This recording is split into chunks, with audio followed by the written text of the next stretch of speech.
اللیل سے مراد کیا ہے؟ یہاں پہ میں تراویح کا جو پس منظر ہے وہ بیان کر دینا چاہتا ہوں۔ دیکھیے، جیسا کہ ہم نے خطبے میں بھی دیکھ لیا، اللہ نے قیام اللیل جو ہے اسے فرض نہیں ٹھہرایا، تطوعا۔ قرآن مجید میں بھی اس کا کوئی ذکر نہیں، احادیث میں اس کی تشویق و ترغیب پوری موجود ہے۔ ایک اور حدیث بھی ہم بعد میں پڑھیں گے اس پر۔ اس کا پس منظر کیا تھا کہ اس کو چھوڑ دیا گیا۔ اب ظاہر بات ہے مسلمانوں میں کمزور بھی ہیں، مسلمانوں میں وہ مزدوری کرنے والے بھی ہیں، روزہ تو فرض ہے ان پر، چاہے مئی کا مہینہ ہے اور گندم کاٹنی ہے، روزہ تو پھر بھی رکھنا ہوگا، یہ سب کچھ۔ لیکن یہ کہ رات کو پھر کھڑے رہنا ان کے لیے، جاگنا ممکن نہیں، لہذا ان کے اوپر یہ چیز فرض نہیں۔ حضور نے تراویح کی نماز یا قیام اللیل نہ اسے فرض قرار دیا، نہ اس کے باجماعت کوئی اہتمام کیا مستقل۔ صرف 3 راتیں آپ نے جماعت کروائی ہے، اس میں 8 رکعتیں آپ نے پڑھی ہیں کہ جو آپ کا معمول تھا تہجد کا، وہ پڑھی، اور تہجد کے وقت ہی جماعت کرائی ہے۔ یہ ہے وہ حدیث۔ اس کے علاوہ کسی نماز تراویح جو ہے جو ہم پڑھتے ہیں 20 رکعتیں عشاء کے ساتھ متصل، اس کا کوئی ذکر نہ دور نبوی میں ہے نہ دور صدیق اکبر میں ہے۔ یہ دور حضرت عمر کی خلافت میں ہوا ہے، اور ہم نہیں کہہ سکتے کتنے سال کے بعد ہوا ہے۔ حضرت عمر رضی اللہ تعالیٰ عنہ کی خلافت کا دور جو ہے وہ تو 10 برس ہے، ہو سکتا ہے 5 برس کے بعد ہوا ہو، 6 برس کے بعد ہوا ہو، 12 ہوا ہے ان کے عہد میں۔ حضرت عمر ایک مرتبہ مسجد میں داخل ہوئے، مسجد نبوی میں، تو دیکھا کہ کچھ لوگ 8، 10، 12 جو ہے وہ ایک جو ہے حافظ کے پیچھے کھڑے ہوئے اور قرآن سن رہے، کچھ دوسرے کونے میں کھڑے ہیں، کچھ کہیں اور کھڑے ہیں، مختلف جماعتیں ہو رہی ہیں۔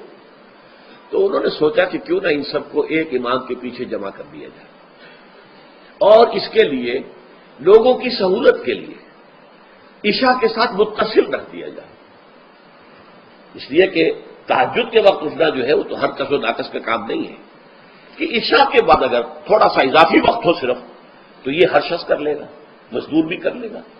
لہذا آپ نے یہ نظام تجویز فرمایا کہ عشاء کے متصل بعد 20 رکعت نماز پڑھی جائے اور ایک امام کے پیچھے پڑھی جائے۔ یہ گویا کہ اجتہاد ہے حضرت عمر رضی اللہ تعالی عنہ، اس کو آپ نے خود بدعت بھی قرار دیا ہے، لیکن بدعت حسن۔ بدعت کس اعتبار سے؟ لغوی اعتبار سے، نئی بات، اس لیے کہ حضور کے زمانے میں نہیں تھی، تو یہ اس طریقے سے ایک نئی بات ہے۔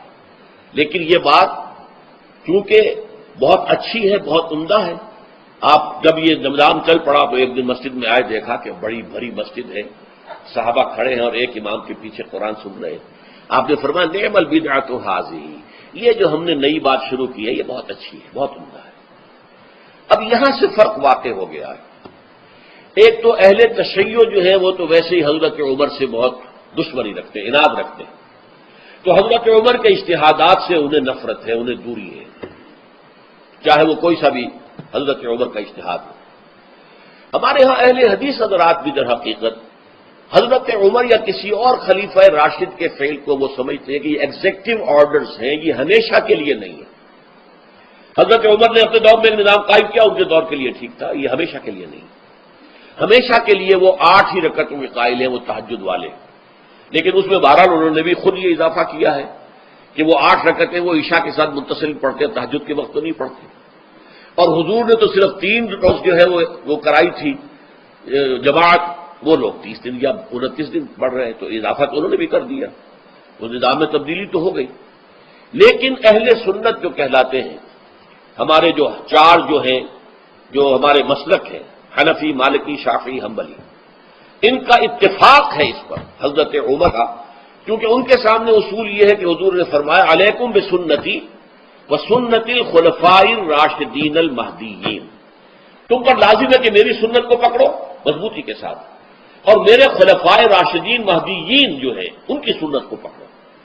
اس اصول سے یہ 4 فقہ جو ہیں حضرت عمر کے اجتہادات جو ہیں ان کو بھی پابندی سمجھتے ہیں کہ تمام عمر کے لیے، قیامت تک کے لیے امت مسلمہ پر ان کی پیروی لازم ہے، لہذا اس میں اجماع ہے۔ اور یہاں تک کہ یہ سب سے آخری جو اس میں مسلک پیدا ہوا ہے زمانی اعتبار سے، سب سے پہلے مسلک جو ہے حنفی پیدا ہوا ہے، پھر مالکی پیدا ہوا ہے، پھر شافعی پیدا ہوا ہے، اور پھر حنبلی آخری ہے۔ اور امام احمد بن حنبل بہت بڑے محدث بھی ہیں، مسند احمد ابن حنبل جو ہے وہ بہت بڑی کتاب ہے، بہت اہم کتاب ہے، جامع کتاب ہے، تو ان کے ہاں بھی 20 رکعتیں ہیں۔